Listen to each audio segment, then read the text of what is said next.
రమణ మహర్షి అంటున్నారు, ఒక్క పాయింట్ ఆలోచన చేయమంటున్నారు. ధ్యానం చేసేటప్పుడు 2 నిమిషాలు కృష్ణుడు నీకు కనిపించాడు. కళ్ళు తెరిచావు, పువ్వు కనిపించింది. బయటికి వచ్చావు, భార్య కనిపించింది. ప్లేట్ దగ్గరికి వెళ్ళి కూర్చున్నావు, ఇడ్లీ కనిపించింది. అంటే నీ మనస్సులో కృష్ణుడు కనిపించాడు, పువ్వు కనిపించింది, భార్య కనిపించింది, ఇడ్లీ కనిపించింది. అన్నిట్లో ఏం తేడా ఉంది? కృష్ణుడు కూడా నీకు ఒక పదార్థమైపోయాడు, ఒక వస్తువు అయిపోయాడు.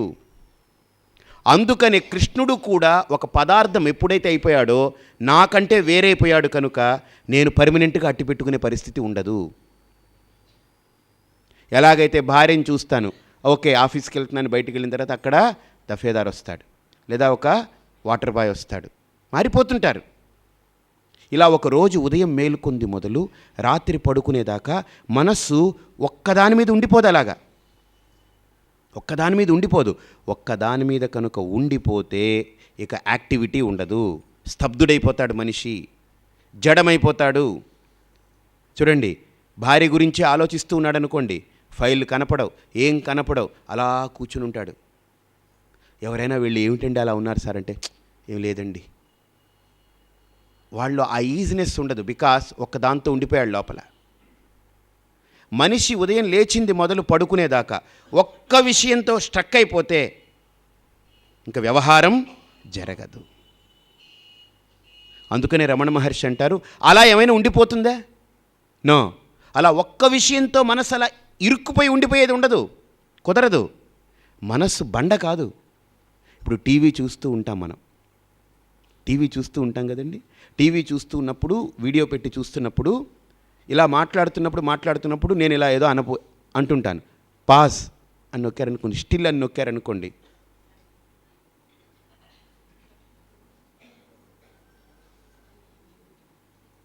ఇలా ఎంతసేపు ఉంటుంది? మీరు మళ్ళీ ప్లే నొక్కేదాకా. అది యంత్రం, అలా ఉంచుకుంటుంది. కానీ ఇది యంత్రము, మంత్రము, తంత్రము, కుతంత్రము, స్వతంత్రము, అన్నీ ఇందులో ఉన్నాయి. ఇది అలా ఉండలేదండి. ఇది చలించిపోతూ ఉంటుంది. అలా పాస్ చేసి స్టిల్ చేసి ఉంచేయడానికి అవకాశం కుదరదు. అందుకనే ఇక్కడ రమణ మహర్షి అంటున్నారు, ఒక భగవంతుణ్ణి కూడా మిగతా వస్తువుల్లా నువ్వు ఒక వస్తువుగా వాడిని తీసుకొచ్చి నీ మనసుకు అప్పచెప్తే మనసు యాక్సెప్ట్ చేయదు. కొంతసేపు యాక్సెప్ట్ చేస్తుంది. ఇడ్లీ తిన్నంతసేపు ఇడ్లీ గురించి ఆలోచిస్తుంది, భార్య ఉన్నంతసేపు భార్య గురించి తర్వాత వదిలేస్తుంది. కానీ ఇక్కడ రమణ మహర్షి అంటారు, ఇది సాధన కాదు. నా నిజస్థితే నా స్వస్థితి నాకు సాధన, నా యథార్థ స్థితి నాకు సాధన.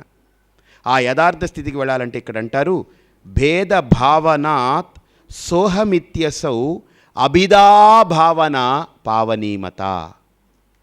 ఒక్క స్టెప్ ముందుకు తీసుకెళ్లారు. ఇంకా ఏమంటున్నారనంటే, నేను వేరు దేవుడు వేరు అన్నప్పుడు ఆ వేర్పాటుతనం దేవుణ్ణి నన్ను దూరం చేస్తూనే ఉంటుంది.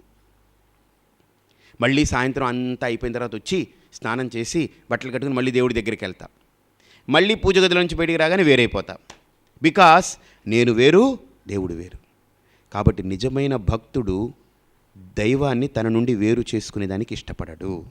అది నిజమైన భక్తి కాదు, అది బలీయమైన భక్తి కాదు, అది దుర్బలమైన భక్తి, అది సద్బలమైన భక్తి కాదు. దైవము నా నుండి వేరైతే ఇక నాలో భక్తుడు ఉండడు, నా భక్తికి అర్థం లేదు. ఆ భక్తి కూడా it becomes N act of devotion. It is not a pure devotion. అన్నం తింటున్నాను, పూజ చేస్తున్నాను, పడుకుంటున్నాను, జపం చేస్తున్నాను, ఎలాగైతే శరీరంతో కొన్ని క్రియలు చేస్తున్నానో అక్కడ కూడా దేవుడికి కూడా శారీరకంగా కొన్ని క్రియలు చేశాను, అంతే. భక్తి కాదు. ఆంతరంగికంగా ఇది లేదు, ఆ అనుభూతి లేదు. జస్ట్ ఒక క్రియ వరకే పరిమితమైంది. అందుకని ఇక్కడ రమణ మహర్షి అంటారు, సహా అతడు అహం నేను. సోహం అంటే ఎన్ని అర్థాలు ఉన్నాయో చూడండి. అందరూ సోహం ధ్యానం చేయండి అంటారు. వీళ్ళేంటి సోహం మీద సోహం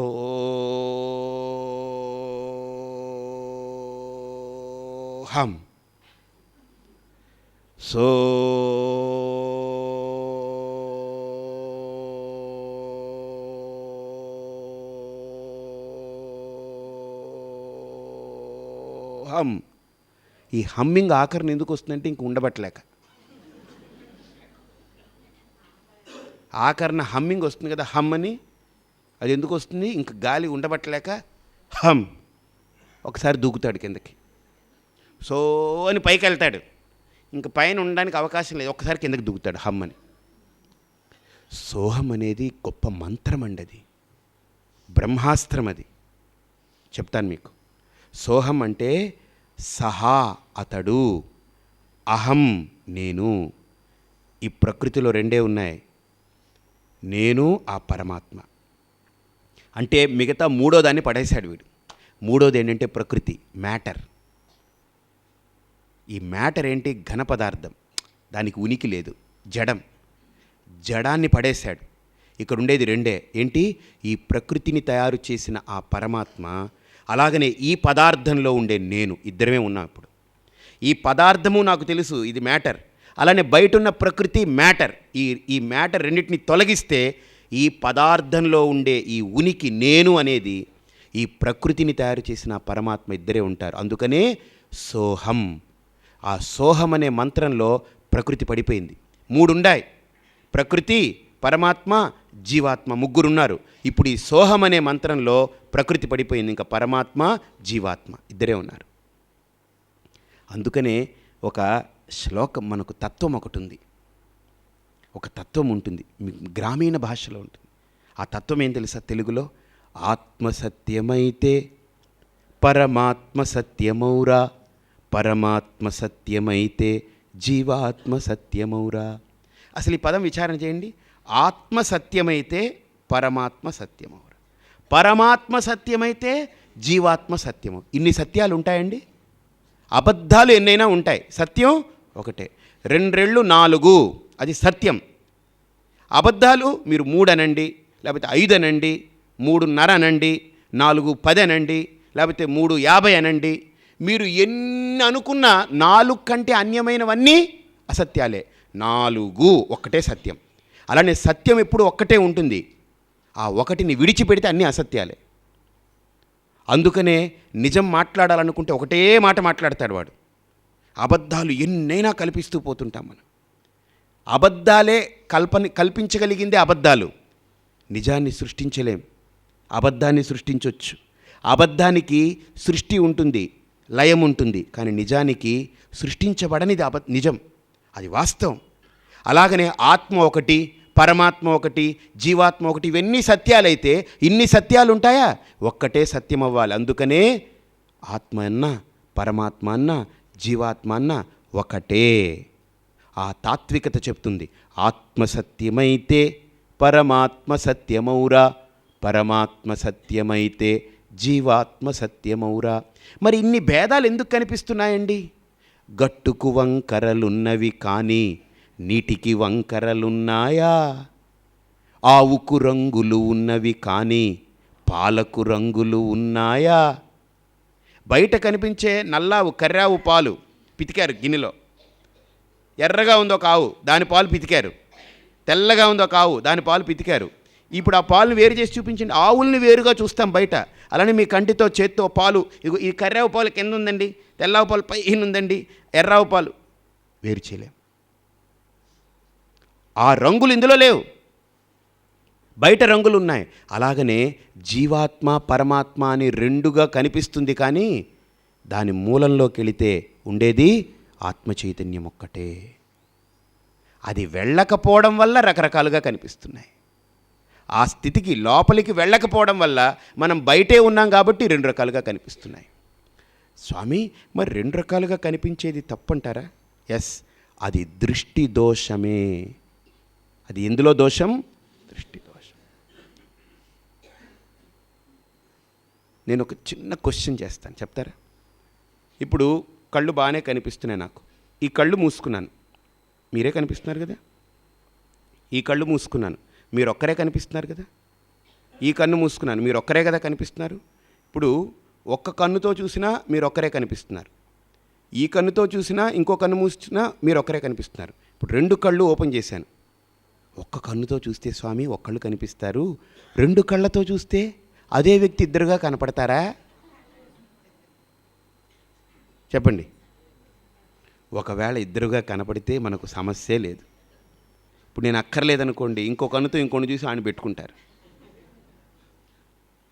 ఒక్క కన్నుతో చూస్తే ఒక్కడే, రెండు కళ్ళు ఓపెన్ చేస్తే ఇద్దరుగా లేరు, ఒక్కడే ఉన్నాడు. నువ్వు రెండు కళ్ళు తెరిచావని ఇద్దరు అవ్వడానికి లేదు, అక్కడ ఒకటే ఉంటుంది. నువ్వు ఒంటి కన్నుతో చూసినా ఒకడే, రెండు కళ్ళతో. అలాంటప్పుడు రెండు కళ్ళు ఎందుకండి? ఒకటే కన్ను పెడితే పోలే? పెట్టి చూడండి, ఎవరికైనా ఊహించకుండా ఒకటే కన్ను ఇక్కడ పెట్టి చూడండి. వాడు ఒకటే కన్ను ఇలా మధ్యలో ఇలా తెరుస్తుంటాడు, ఇది తెరవడు, ఇక్కడ తెరుస్తుంటాడు. ఎలా ఉంటుంది? ఇది పెట్టడంలో కూడా చాలా ఆంతర్యం ఉంది. ఆప్థల్మాలజిస్ట్ని అడిగితే చెప్తారు వాళ్ళు. నేను ఆప్థల్మాలజిస్ట్ అవ్వాలనుకున్నాను, ఎందుకంటే కళ్ళు అంటే చాలా ఇష్టం. మా అమ్మగారికి కళ్ళు లేవు, నేను కంటి డాక్టర్ అవ్వాలనుకున్నాను. సరే, అవ్వలేకపోయాను, కానీ ఆప్థల్మాలజిస్ట్ తోటి కూర్చున్నలాగా అన్నీ తెలుసుకునేవాడిని. ఇలా చూస్తున్నప్పుడు ఒక ఒక ఒక విషయాన్ని మనం చూస్తున్నప్పుడు అండి, ఈ కన్ను కొన్ని కోణాలని చూపిస్తుంది, ఈ కన్ను మరో కొన్ని కోణాలని చూపిస్తుంది. ఈ రెండు కళ్ళు పరిపూర్ణంగా ఆ అంశాన్ని చూపిస్తుంది. ఒక్క కన్నుతో చూసినప్పుడు చూడండి, ఈ కోణం చూస్తాము, మళ్ళీ ఈ కోణం చూడాలంటే స్ట్రెయిన్ అవుతాం, తొందరగా కళ్ళు పాడైపోతాయి. అందుకనే ఒక్క కన్నే పనిచేసేవాడికి రెండో కన్ను పని చేయనప్పుడు స్ట్రెయిన్ అయిపోతుంటాడు, హెడేక్ వస్తుంటుంది. ఎందుకని? ఎక్కువ ఒత్తిడి కన్ను మీద ఉంటుంది. మనకు హెడేక్ రాకుండా హాయిగా భగవంతుడు రెండు కళ్ళు అందుకే పెట్టాడు. వాడు తెలివి తక్కువ వాడు ఏంటండి వాడు. ఎంత అర్థవంతంగా ఉంది ప్రకృతి. ఒక్కటే పెట్టుంటే వాడికి ప్రోడక్ట్స్ మిగిలిపోయేది, ఎక్కువ ఖర్చు ఉండదు. రెండు కళ్ళు చేయక్కర్లేదు, ఒకటే పెట్టి పంపించవచ్చు. కానీ వాడు మన సౌలభ్యం కోసం పెట్టాడు అది. ఇప్పుడు రెండు కళ్ళు ఉన్నాయి కదా అని ఒకటే దాన్ని రెండుగా చూస్తానండి అని అంటే కుదరదు. ఒక్కటే రెండు కళ్ళుతో చూసినా ఒకటే. రెండు కళ్ళు మీద ఇంకో రెండు కళ్ళు వేసుకున్నా, ఇప్పుడు అద్దాలు వేసుకున్నా, నాలుగు కనపడతాయండి?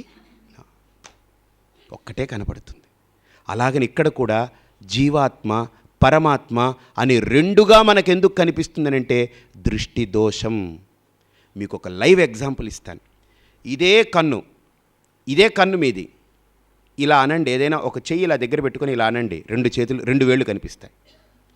మీ కంటిని కొద్దిగా నొక్కి ఇలాగా ఈ కింద రెప్పని ఇలా మీ ఎదురుగుండా ఒక వేలు పెట్టుకోండి, ఇది ఒక్క వేలే కదా, దీన్ని ఇలా నొక్కండి, రెండు వేలు కనిపిస్తుంది. ఇప్పుడు ప్రయత్నం చేయకండి, ఇంటికి వెళ్ళి చేయండి. మీ ఆయన్ని చూస్తూ ఇలా అనండి, ఇద్దరు ఆయనలు కనిపిస్తారు.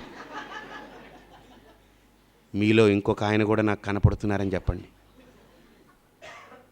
అంటే ఉండేది ఒకటే. నా కంటిని కొద్దిగా కనుక నేను వాస్తవంగా ఉండే నేత్ర దృష్టిని కొద్దిగా అడ్డుపరిస్తే, కొద్దిగా మార్పు చేస్తే రెండుగా కనిపిస్తుంది. అలాగనే ఉండేది ఒకటే అఖండ చైతన్యం, ఆత్మ చైతన్యం. ఏదో నా దృష్టిని అడ్డుపరిచి రెండుగా చూపిస్తుంది. ఆ భేదం ఎందుకు వచ్చింది? అందుకని ఆ తత్వం అంటుంది, ఆత్మసత్యమైతే పరమాత్మ సత్యమౌరా, పరమాత్మ సత్యమైతే జీవాత్మ సత్యమౌరా. గట్టుకు వంకరలున్నవి కానీ నీటికి వంకరలున్నాయా? అబ్బా, నీళ్ళు ఎన్ని వంకరలు తిరిగి వస్తుందో అనుకుంటాం. నీళ్లు వంకరలు ఉంటాయండి? నీళ్ళల్లో వంకర ఒకవేళ పుట్టింది అనుకోండి, మనం తాగాలంటే ఎలా పోసుకోవాలి? ఇలా పోసుకోవాలి. ఎందుకని? మనం తాగాలంటే ఇలా తాగాలి. దాన్ని కూడా ప్రాబ్లమాటిక్. నీటిలో ఏ వంకర ఉండదు. ఆలోచించండి, నీటిలో ఏ వంకర లేదు, గట్టుకి వంకరలు ఉన్నాయి. ఆ గట్టులో ప్రవహించే నదికి ఆ వంకరలు కల్పించబడుతుందంతే, తాత్కాలికం, ఉపాధి దోషం అది. అలాగనే ఆవులో రంగులు ఉంటాయి, ఈ ఆవు అని, కానీ పాలలో రంగులు లేవు. పూలకు రంగులు ఉన్నవి కానీ పూజకు రంగులు ఉన్నాయా? గులాబీ పూతో పూజ చేస్తున్నానండి, మల్లెపూతో పూజ చేస్తున్నానండి. ఈరోజండి స్వామీజీ సోమవారం కదా, మంచి మల్లెపూలు తెచ్చి శివుడికి అర్చన చేస్తున్నాను. శివభక్తుడు అనమాట. ఒక్కొక్క రోజు ఒక్కొక్క పువ్వు, డబ్బు ఉంది, చక్కగా డబ్బు దైవానికి వినియోగించాలనుకున్నాడు. ఈరోజు సోమవారం అండి, శివుడికి అష్టోత్తరం మల్లెపూలతో చేస్తున్నాను. రేపు మంగళవారం అండి, శివుడికి ఆ ఉమ్మెత్త పూలతోటి పూజ చేస్తున్నాను. బుధవారం అండి, శివుడికి ఇది ఉంది కదా, సంపెంగ పూలతోటి పూజ చేస్తున్నాను. ఇలా ఒక్కొక్క వారం ఒక్కొక్క పువ్వు మార్చాడు, కానీ అష్టోత్తరం మారిపోతుందే. అదే శివాయ నమః, శంభవే నమః, పినాకినే నమః. ఆ 108 మారవు, అదే ఉంటుంది, కానీ పూలు మారుతుంటాయి. పూలకు రంగులు ఉన్నవి కానీ పూజకు రంగులు ఉన్నాయా? ఆత్మ సత్యమైతే పరమాత్మ సత్యమౌరా, పరమాత్మ సత్యమైతే జీవాత్మ సత్యమౌరా.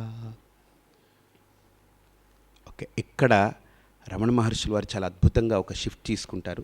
దాంట్లో భగవద్గీతలో కూడా కృష్ణుడు అర్జునుడితో అంటాడు, అవజానంతి మాం మూఢాః మానుషీం తనుమాశ్రితం పరంభావమజానంతః మమ భూత మహేశ్వరం.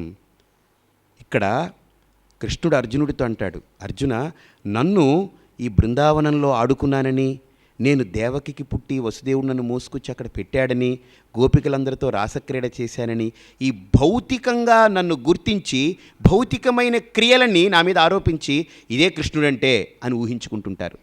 ఇది కాదు. అసలు నాకు ఈ భౌతికత లేదు, ఆ భౌతిక కర్మలు నావి కావు. నేనెవరిని? పరంభావమజానంతః మమ భూత మహేశ్వరం అవజానంతి మాం మూఢాః మానుషీం తనుమాశ్రితం. వాడికి ఒక రూపం ఉంది, నాకు ఒక రూపం ఇచ్చేశాడు. వాడు కొన్ని కర్మలు చేస్తున్నాడు, నేను కర్మలు చేస్తున్నాను అంటున్నాడు. కాబట్టి ఆలోచించండి. రాముడి దగ్గరికి హనుమంతుడు ఉపనిషత్ సారానంతా విన్న తర్వాత రాముడు ప్రశ్నించాలనుకుంటాడు హనుమంతుడిని. హనుమా, నీకు నేను చెప్పింది ఏమర్థమైందో చెప్పనంటాడు. హనుమంతుడు అంటాడు, చాలా అద్భుతంగా వ్యాఖ్యానం చేస్తారు ఆయన. దేహబుద్ధ్యాతు దాసోహం. 3 ఆర్డర్ ఆఫ్ రియాలిటీస్ తీసుకుంటారు హనుమంతుడు. ఒక ఆర్డర్ ఆఫ్ రియాలిటీ ఏంటంటే దేహబుద్ధ్యాతు దాసోహం. ఫిజికల్ లెవెల్లో నేను ఫిజికల్ బాడీని కాన్షియస్గా చూస్తున్నప్పుడు, ఐడెంటిఫై చూస్తున్నప్పుడు నేను హనుమంతుణ్ణి అనే భావన ఉంది. అది రాముడు అనే భావన ఉంది. నువ్వు నా దేవుడివి, నేను నీకు దాసుణ్ణి, భక్తుణ్ణి. అయితే ఈ ఫిజికల్ బాడీ పడిపోయిందనుకో, మానసికంగా నేను ధ్యానం చేస్తున్నాననుకో, జీవబుద్ధ్యా త్వదంశకః. సటిల్ లెవెల్లో నువ్వు సూర్యుడు లాంటి వాడివి, నీ నుండి వెలువడే ఒక కిరణం లాంటి వాడిని. ఇది 2వ లెవెల్ ఆర్డర్ ఆఫ్ రియాలిటీ. ఇక 3వ order of reality, that is the ultimate order of reality. ఒక రకంగా చెప్పాలంటే that is the order of reality. ఇవన్నీ కాదు. అదేంటంటే ఆత్మబుద్ధ్యా త్వమేవాహం ఇతి మే నిశ్చితామతి. రామ ఆత్మస్వరూప స్థితిలో నిలబడితే అక్కడ హనుమంతుడు లేడు, రాముడు లేడు. బస్ ఉండేది ఒకటే, ఆ శుద్ధ చైతన్యం, ఆ కేవల చైతన్యం. ఆ చైతన్యాన్ని అనుభూతి పొందే ఆ సాధకుడు ఇక తన అనుభూతి పొందడం, అనుభవింపబడే వస్తువు ఉండడం, దేవుడు జీవుడు ఇవేవి కోణాలు లేవు, అన్నీ ఏకమై ఉంది. అందుకని ఇక్కడ అంటారు, నిర్విశేషం పరం బ్రహ్మ సాక్షాత్కర్తుం అనీశ్వరాః ఏ మందాస్తే నుకంపంతే సవిశేష నిరూపణైః. ఆ స్థితిలో, ఆ చైతన్య స్థితిలో నిలబడడానికి మన మనస్సు ఇంకా సంస్కరింపబడలేదు. కాబట్టి ఆ మనస్సుని ఆ సంస్కారానికి లోనయ్యే లోపు దాన్ని వదిలేయకుండా దానికి ఒక వస్తువు ఇచ్చి, ఒక పదార్థం ఇచ్చి పూజ చేయమంటాం. ఓ పిల్లాడికి చూడండి, టీచర్కి ఏదో పని పడింది. స్కూల్లో క్లాస్ టీచర్ క్లాస్ చెప్తూ ఉంది, ఏదో పని వచ్చింది, వెంటనే రావాలి, ఓ 10 నిమిషాల్లో వెళ్ళిపోవచ్చని హెచ్ఎం పిలిచారు. ఈ టీచర్ ఏం చేస్తుంది, ఉన్న పళంగా వెళ్ళిపోదు. ఉన్న పళంగా వెళ్ళిపోతే వీళ్ళందరూ గందరగోళం చేస్తారు. ఆవిడ వెంటనే, రేయ్ ఇదిగో పలానా పేజీ తీయండి.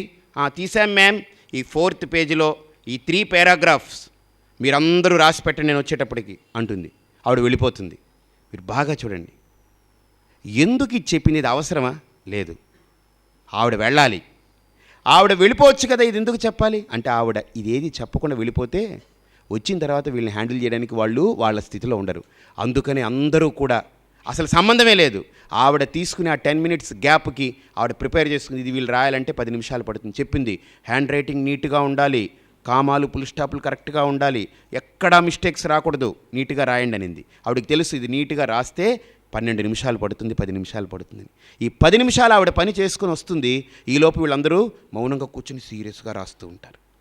అలాగని ఇక్కడ కూడా మన ఋషులు ఏం చేశారనంటే, మనం ఆ వాస్తవ తత్వాన్ని పొందే లోపు మన మనస్సుని దానంతటి దాన్ని వదిలిపెట్టేయకుండా దానికి ఆ పరమాత్మ తత్వానికి ఒక రూపాన్ని కల్పించి దాంతో రిలేట్ అవ్వమన్నారు.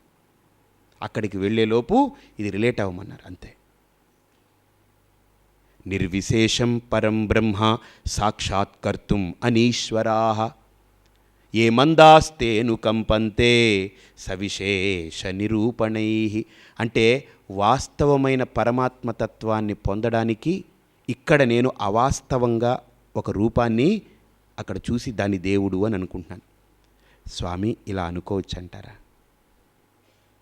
ఇలా భావించవచ్చు అంటారా? తప్పు కాదా? ఈ రూపంలో దేవుణ్ణి ఏంటండి చూడడం? చూడొచ్చు అంటారా? ఈ సాధన, జస్ట్ ఇది సాధన. 3 రంగుల జెండా, పైనేంటి కాషాయం, మధ్యలో తెలుపు, కింద ఆకుపచ్చ. ఇది పట్టుకొచ్చి స్వామి మేరా భారత్ మహాన్ జై హో అన్నాడు వీడు. ఇదేంట్రా అన్నాను. దిస్ ఈజ్ మై కంట్రీ, నా దేశం, నా భారతదేశం అన్నాడు. దానికి దండం పెడుతున్నాడు. అది చదవగానే జనగణమన అనగానే ఇలా లేచి నిలబడుతున్నాడు భక్తితో, దాని పట్ల శ్రద్ధతో.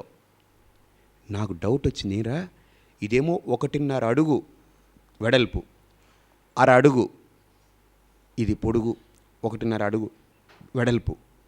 దీంట్లో ఇంత దేశం ఎక్కడుంది నాకు కనపడట్లేదన్నాను. కాశ్మీర్ నుండి ఇంకా పిఓకే, పాక్ ఆక్యుపైడ్ కాశ్మీర్, ఆ ప్రాంతం నుంచి తీసుకుంటే కన్యాకుమారి చిట్ట చివర మన సముద్రం అంచు వరకు తీసుకుంటే ఇంత విశాలం. ఎన్ని వేల మైళ్ళండి ఇది మన భారత భూమి. అంత భూమి ఈ 1.5 అడుగు వెడల్పు, 1/2 అడుగు పొడుగులో ఎక్కడ భారతదేశం నాకు కనబడట్లేదు. స్వామి చిచి, ఇది ఫ్యాబ్రిక్, ఇది క్లాత్, ఇందులో భారతదేశం కనపడదు. బట్ దీంట్లో భారతదేశాన్ని మనం చూడాలి. ఇడియట్ ఫెలో, కనపడదంటున్నావు, చూడాలంటున్నావు. అబ్బా మీకు అర్థం కావట్లేదండి. ఇది ఇండియా స్వామి, ఇండియాగా చూడాలి. దీన్ని ఇండియాగా ఎందుకు చూడాలి? ఇండియా కానప్పుడు స్వామి మనం రిలేట్ అవ్వాలా? మరి మన దేశభక్తిని మనం చూపుకోవాలా? మన దేశాన్ని మనం ప్రేమించాలా? అందుకోసం ఒక దేశం, రోజు మనం దేశభక్తి ప్రేమించాలని చెప్పి భారతదేశం మొత్తం తిరుగుతూ ఉంటే ఎలా కుదురుతుంది? అందుకని ఒక జెండాలో ఆ దేశాన్ని అట్రిబ్యూట్ చేస్తున్నాను, చూసి ఆ జెండాన్ని నమస్కరిస్తున్నాను. ఓరి ఈడియట్ ఫెలో, నీ దేశభక్తి కోసమే అడుగు గుడ్డలో ఇంత పెద్ద దేశాన్ని చూడగలుగుతున్నావు.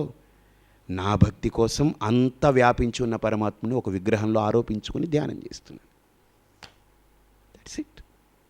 కానీ గుర్తుపెట్టుకోండి, ఆ జెండాలో దేశం లేదని మనకు తెలుసు, కానీ గౌరవిస్తున్నాం. అది సంస్కృతి, అది కూడా విగ్రహారాధనే. చాలామంది అంటారు విగ్రహారాధన తప్పు అని అంటారు. ఎవరినైనా పిలిపించి అది విగ్రహారాధన.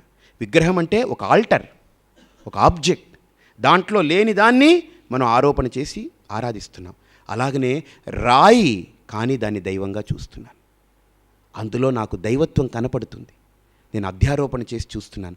ఎందుకు చూస్తున్నానంటే నాలో నేను చూసుకునే శక్తి నాకు కలగట్లేదు కనుక అందులో ముందు ఆరోపణ చేసి చూస్తున్నాను. నా మనస్సుకి పదార్థాలనే చూసి అలవాటైంది చిన్నప్పటి నుంచి.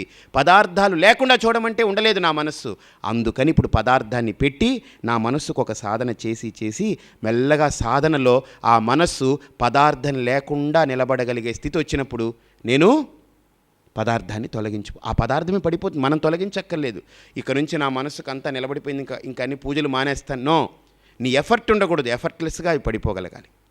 అలా పడిపోతే అప్పుడు ఇక్కడ రమణ మహర్షి అంటారు, భావశూన్య సద్ భావ సుస్థితి,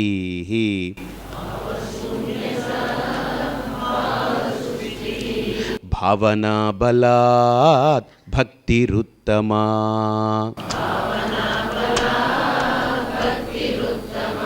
ఇక్కడ చూడండి, నా మనస్సు శూన్యమైనటువంటి భావన దగ్గర నిలబడలేదు. శూన్యం, ఏ వస్తువు లేకుండా నా మనస్సుని కాన్సన్ట్రేట్ చేయమంటే చేయలేదు.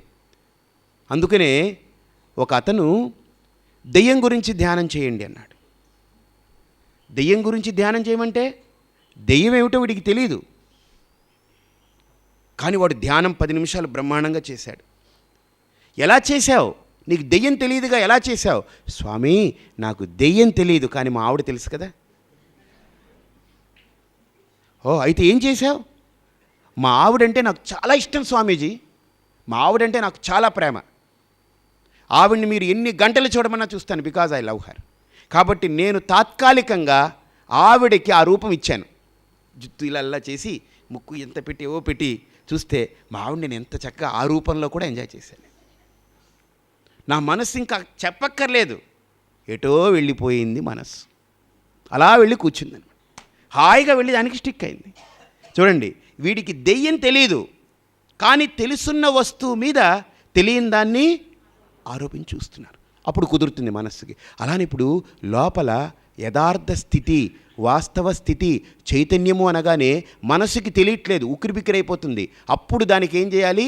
దానికి తెలుసున్న వస్తువు, దానికి ఇష్టమైన దాని మీద దాని ఊరికి ఆరోపణ చేసి కొంతసేపు కాలక్షేపం చేయమనాలి. అలా చేయగా ఏదో ఒక రోజు మీ మనసు ప్రశ్నిస్తుంది, ఏరా అబ్బాయి నాతో ఆటలాడుకుంటున్నావా? ఇదేమిటిది, నేను అన్నీ చూసే పదార్థాలాగా ఇదొకటి, నువ్వు దీన్ని వాస్తవం అంటావా అని నీ మనస్సే ఏదో రోజు ఎదుగుదల అందులో తెలుస్తుంది.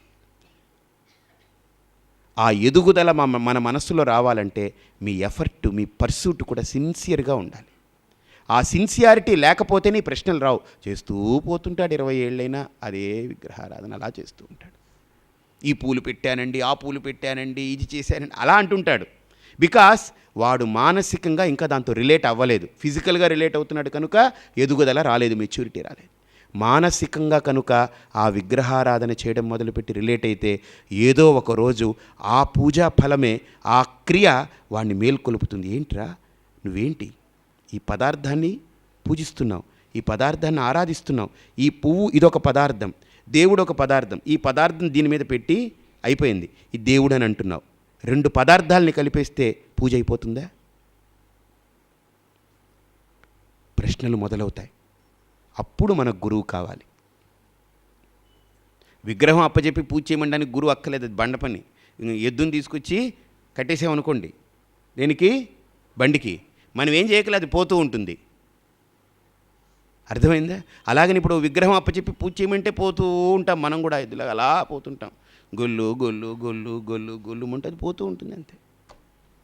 కానీ ఇక్కడ మానసికంగా కనుక నేను రిలేట్ అవ్వడం మొదలు పెడితే, మానసికంగా దాని అనుభూతి పొందడం మొదలు పెడితే నాలో ప్రశ్నలు మొదలవుతాయి. ఆ ప్రశ్నల్ని నేను గురువు సన్నిధిలో కూర్చొని తీర్చుకోవడం మొదలు పెట్టాలి. అందుకని తద్విద్ధి ప్రణిపాతేన పరిప్రశ్నేన సేవయా ఉపదేక్షంతి తే జ్ఞానం జ్ఞానినః ఏమన్నారు? శాస్త్రదర్శినః అనలేదు, జ్ఞానినః పండిత పారగాహ అనలేదు, జ్ఞానినః తత్వదర్శినః. కాబట్టి మనకు పాండిత్యం అక్కర్లేదు, పెద్ద పెద్ద గందరగోళం చేసేటువంటి ఉద్బోధలు అక్కర్లేదు, కూటములు అక్కర్లేదు, సభలు అక్కర్లేదు. నాకు నా యథార్థాన్ని చూపించగలిగే యథార్థమైన వ్యక్తి కావాలి, నా పరమార్థాన్ని చేర్చగలిగే యథార్థమైన వ్యక్తి కావాలి. He should be simple person, not complicating fellow. వీడు కాంప్లికేట్ చేయడం మొదలు, అసలే కాంప్లికేషన్స్, ఇంకా వీడొచ్చి కొన్ని కాంప్లికేషన్స్ అప్పచెప్పాడు అనుకోండి, ఏం చేస్తాం? అసలే వీడికి స్కిన్ అలర్జీ వచ్చి ఏదో బాగా దురదగా ఉంది. ఒకడన్నాడు, వీడు విన్నాడనమాట, విషస్య విషం ఔషధం, ఉష్ణం ఉష్ణేన శీతలం. కాబట్టి ఏం చేశాడు అంటే, వేడిగా ఉందనుకోండి, వేడినిస్తే చల్లబడిపోద్ది, ఏమిటోది విషానికి విషం విరుగుడు. నీకు ఇక్కడ దురద పుట్టిందా, ఒక్క నిమిషం అని పెరట్లోకి వెళ్ళి దూలగుండాకు చెట్టు పట్టుకొచ్చాడు, దాని మీద కొట్టాడు, ఈ రెచ్చిపోయింది, అది పుండు పడిపోయేలా కోక్కున్నాడు. అసలే వీడికి స్కిన్ అలర్జీ. కృష్ణారావు దగ్గరికి వెళ్ళాలి, నా బోటువాడి దగ్గరికి వచ్చి పెరట్లో నా బోటు మంత్రగాడి దగ్గరికి వచ్చి కొట్టించుకున్నాడు అనుకోండి, దూరకుండాకు తెచ్చి ఏమవుతుంది, ఇది అగ్రివేట్ అయ్యి పిచ్చెక్కిపోతుంది. ఇది ఇంకా అసలు స్కిన్ ఉండదు, కిన్ ఏది ఉండదు, ఇంకా స్కిన్నే కాదు ఇంకేది ఉండదు, ఇంకా మొత్తం ఊడిపోతుంది, శుద్ధం సుమతి. కాబట్టి నేనే రకరకాల అనుమానాలతో సందిగ్ధతలో ఉంటే, ఇప్పుడు నేను మంచి వాడి దగ్గరికి వెళ్ళాను, అమ్మా చేసుకో, ఇంకా చేసుకో, ఈ గుడికి వెళ్ళి అలా తిరుగు, లేకపోతే అక్కడ పొరులు దండం పెట్టు. ఇవిడికి స్వామి నాకు వామిటింగ్స్ వస్తాయి, అయినా వాంతి కక్కే, ఇబ్బంది లేదు, పొరులు దండం పెట్టు. ఒక అరగంట తల కింద పెట్టి కాళ్ళు పైకి పెట్టమ్మా, నువ్వు చూడు ఎలాగా. ఎందుకనంటే నీకు ప్రపంచం తలకిందులుగా కనిపిస్తుంది, నీకు ఇప్పుడు ప్రపంచం కనిపిస్తుంది, పరమాత్ముడు కింద ఉన్నాడు కదా, నీకు ప్రపంచమే కనపడుతుంది. ఇప్పుడు నువ్వేం చేయాలి? ప్రపంచాన్ని తిప్పలేవు, నువ్వు తల కింద పెట్టి కాలు పైకి ఎత్తావు అనుకో, దేవుడు కనిపిస్తాడు, ప్రపంచం పైన ఉండిపోతుంది. ఇది ఏమిటి సాధన? It's all complicated personalities. నేను అందుకనే అన్నాను, ఇవి కాదు, మన ప్రశ్నలన్నింటికీ సమాధానం చెబుతూ నెడుతూ నెడుతూ నెడుతూ ఆ స్ట్రైక్ చేస్తూ ఆ కాయన్ని పాకెట్ దగ్గరికి తీసుకెళ్ళి లోపలేయగలగాలి. ఒక్కసారి గుర్తుపెట్టుకోండి, ఆ క్యారమ్ బోర్డులో కాయిన్ ఉన్నంత వరకే ఆట. కాయిన్ ప్యాకెట్లో పడిపోతే ఇంకా దాని గురించి అలానే జీవుడు ఈ పాకెట్ ఈ దేహంలో ఉన్నంత వరకే ఆట. వాణ్ణి తోసేస్తే పాకెట్లోకి వేసేస్తే ఇంకా ఆటలన్నీ ఆగిపోతాయి. సర్వం కర్మాఖిలం పార్థ జ్ఞానే పరిసమాప్యతే. కాబట్టి ఇక్కడ శూన్య భావన కంటే అది తన ఉనికిని తను గుర్తించగలిగేటువంటి పూర్ణ భావన ఉత్తమం. ఆ పూర్ణ భావన కలగాలి అని అంటే ఇక్కడ సోహం అనేటువంటి సాధన చెప్పారు. ఆ సోహం అనే సాధనలో సోహం అంటే ఏదో ఊరికినే క్రియకు కాదు వాడేది, సహా అతడు, అహం నేను. అంటే ఇంతకుముందు నాలో త్రైత బుద్ధి ఉంది. త్రైతం అంటే ప్రకృతి ఉంది, కనిపిస్తుంది, ఇదిగో ఈ ప్రకృతి, ఇందులో జీవుడున్నాడు, ఈ ప్రకృతిని అంతా తయారు చేసిన దేవుడు ఒకడున్నాడు. అంటే దేవుడు, జీవుడు, ప్రపంచం మూడుంది. ఇప్పుడు సోహం అనే మంత్ర సాధనతో ప్రకృతి లేదు, మూడు లేదు, రెండే ఉన్నాయి. ఏమిటి? పరమాత్ముడు, జీవాత్మ. కానీ ఇదే సోహాన్ని ఇంకా కనుక అర్థవంతంగా చేస్తూ పోతే సోహం అనే మంత్రానికి ఎక్సలెంట్ అద్వైత సిద్ధిని కలిగించే సాధన చెప్పారు. ఏంటి? సోహం రాయండి, అందులో సో అనే అక్షరం ఉంది కదా, అందులో సా తీసేయండి, ఓ అని ఉంటుంది. హం అనే అక్షరంలో హా తీసేయండి, అని ఉంటుంది. ఆ సకారాన్ని హకారాన్ని తీసేస్తే ఓం, ప్రణవం మిగిలిపోతుంది. అంటే సోహం అనే మంత్రంలో రెండున్నాయి, జీవుడు, దేవుడు అనేటువంటిది. ఈ రెండింటిని కలిపి మళ్ళీ అవసరం లేనివి తొలగించి చూస్తే మిగిలింది ఒకటే, ఓమితి బ్రహ్మ. ఓం అనే ఏకమైనటువంటి పరమార్థతత్వం. సోహం చూడండి, సోహం అన్నప్పుడు సకారం పడిపోవాలి, హకారం పడిపోవాలి. ఓం సోహం సోహం.